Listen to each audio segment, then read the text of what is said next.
Olá, 9 horas e 35 minutos, terça-feira, 23 de julho de 2024. Ótimo dia para você. Aqui de São Paulo, a gente começa agora o Boletim de Notícias com os principais assuntos dessa manhã. Jornalismo sempre a serviço da vida e da esperança. Vamos ver como está a capital paulista agora de manhã? Olha só, dia de sol e sem chuva por aqui. As temperaturas variam bastante hoje, entre 10 e 25 graus. Seguimos para os destaques de hoje. O Sindicato Nacional dos Servidores das Agências Nacionais de Regulação, o Sinagências, convocou uma greve geral por 48 horas. A Liana Nunes, direto de Brasília, tem as informações para a gente e também fala sobre as inscrições do ProUni que começam hoje, não é isso, Liana? Bom dia. Bom dia, Elane, e a todos. Olha, a greve geral está prevista para acontecer de 31 de julho a 1º de agosto. O Sinagências decidiu interromper serviços essenciais de todas as 11 agências de regulação, como o controle e a fiscalização em portos, aeroportos e abastecimento de energia elétrica e água. A decisão aconteceu após o sindicato rejeitar a proposta de reajuste salarial apresentada pelo governo federal. Além do reajuste de salário, a entidade reivindica o fim do contingenciamento, o aumento do orçamento das agências e a recomposição de cargos vagos nas entidades de regulação. E agora vamos falar de educação. Começa hoje o processo de inscrição para concorrer às vagas do segundo semestre do Programa Universidade para Todos. O ProUni oferece bolsas de estudo integrais ou parciais em instituições privadas de ensino superior. Ao todo, serão ofertadas quase 244 mil vagas nas 901 instituições de ensino para 367 cursos superiores. Elane. Obrigada, Liana. E o estado de São Paulo está com mais de 18 mil vagas de empregos disponíveis nos postos de atendimento ao trabalhador. O repórter Flávio Rogério tem mais informações para a gente. Bom dia, Flávio. Isso mesmo, Elane. Muito bom dia para você e para todos que acompanham a TV Canção Nova. Só na Grande São Paulo são mais de 8 mil vagas de empregos. O interior e o litoral somam mais de 10 mil oportunidades. As regiões administrativas com mais vagas são Campinas e Sorocaba, seguida pelo Vale do Paraíba, Ribeirão Preto e São José do Rio Preto. Existem mais de 500 oportunidades, com destaques para de auxiliar de logística, alimentador de linha de produção, faxineiro e agente de vendas de serviço. O número de vagas é atualizado diariamente pela Secretaria do Desenvolvimento Econômico. Além das vagas nos postos de atendimento ao trabalhador, os PATs, os cidadãos conseguem habilitar o seguro-desemprego e emitir a carteira de trabalho, além de outros serviços, tudo de graça. Os endereços dos PATs estão no site desenvolvimento-econômico.sp.gov.br. De São Paulo, Flávio Rogério, para o Boletim de Notícias.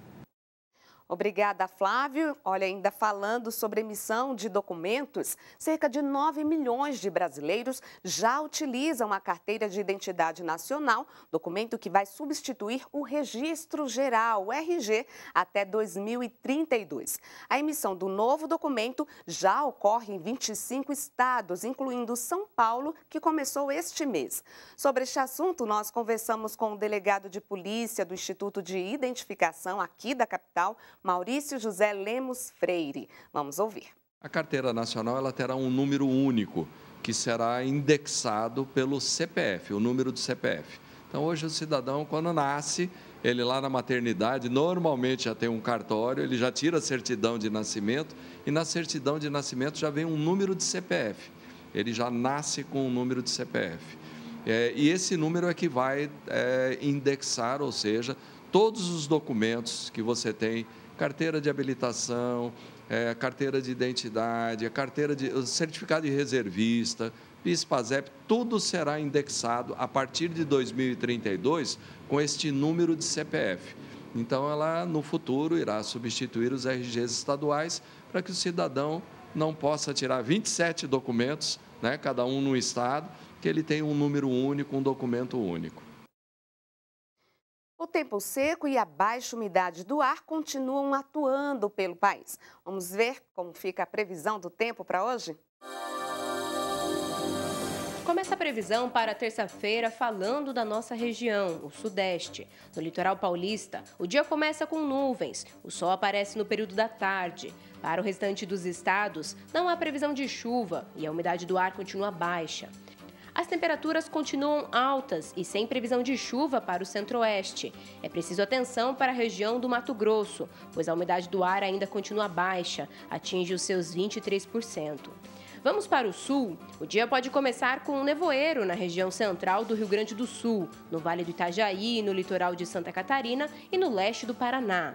O sol brilha na região e a umidade pode ficar baixa no norte paranaense. Dia de sol e poucas nuvens no Acre, Rondônia, no sul do Amazonas e no estado do Tocantins. O ar marítimo traz umidade para a costa nordestina, onde pode chover em vários momentos. No interior da região, o ar seco impede a formação de nuvens. As temperaturas para esta terça-feira são de mínima de 13 graus em Porto Alegre, 14 no Rio de Janeiro e máxima de 36 graus em Cuiabá e 35 em Manaus. Falamos agora de notícias internacionais. Chegada de tufão na Ásia e acordos de paz no Oriente Médio estão entre os destaques de hoje. Nessa terça-feira, o governo de Taiwan emitiu alerta devido à chegada do tufão Gaemi, que avança em direção ao país entre a noite de amanhã e a madrugada de quinta-feira. O tufão deve trazer ventos e chuvas torrenciais, principalmente na costa nordeste de Taiwan. O Gaemi é considerado de força média para Taiwan e deve chegar até Fujian, no sudeste da China, na sexta-feira. Hoje, em Washington, o primeiro-ministro de Israel, Benjamin Netanyahu, se encontrou com os parentes dos reféns de Gaza, aos quais disse que um acordo que garanta a libertação de seus familiares está próximo. Os esforços para se chegar a um cessar-fogo foi desenhado por Biden em maio, sendo mediado pelo Egito e o Catar, e ganhou força no mês passado. Na última sexta-feira, o secretário de Estado americano, Antony Blinken, afirmou que os negociadores estavam próximos da linha de gol. E na China, 14 facções palestinas, incluindo líderes do Fatah e do Hamas, que são rivais, disseram querer acabar com as divisões e assinaram declarações para fortalecer a unidade palestina. A declaração de Pequim foi assinada na manhã de hoje, segundo informações da mídia estatal chinesa. O ato encerrou o diálogo de reconciliação, que teve início no domingo. A reunião aconteceu na presença do ministro das Relações Exteriores da China, Wang Yi. Bom, e você já ouviu falar dos atletas de fim de semana? O termo se refere a pessoas que praticam atividades físicas com pouca frequência, normalmente aos sábados e domingos. O nosso site de notícias publicou uma reportagem sobre os riscos desse tipo de hábito. Mais detalhes com Gabriel Fontana. Bom dia, Elane. Bom dia para você que assiste a TV Canção Nova. Pois é, praticar atividades físicas apenas aos finais de semana pode trazer alguns riscos à saúde. Segundo o Guia de Atividade Física para a População Brasileira, preparado pelo Ministério da Saúde e pela OMS em 2021, o ideal é fazer exercícios de 2h30 a 5 horas por semana. Segundo o ortopedista e especialista em medicina do esporte, Vander Ama, é recomendável distribuir esse tempo de atividade de 3 a 5 vezes. Desta forma, evita-se que certas partes do corpo fiquem sobrecarregadas e que haja lesões graves. Por outro lado, ainda é melhor praticar alguma atividade física do que não se exercitar, destaca o ortopedista. Ele alerta, segundo dados do IBGE, 47% dos brasileiros são sedentários, índice ainda maior entre os jovens, que é de 84%. Para conferir essa e outras notícias, acesse nosso site noticias.cançãonova.com e nossas redes sociais no @CNNotícias. Da redação, Gabriel Fontana, para o Boletim de Notícias.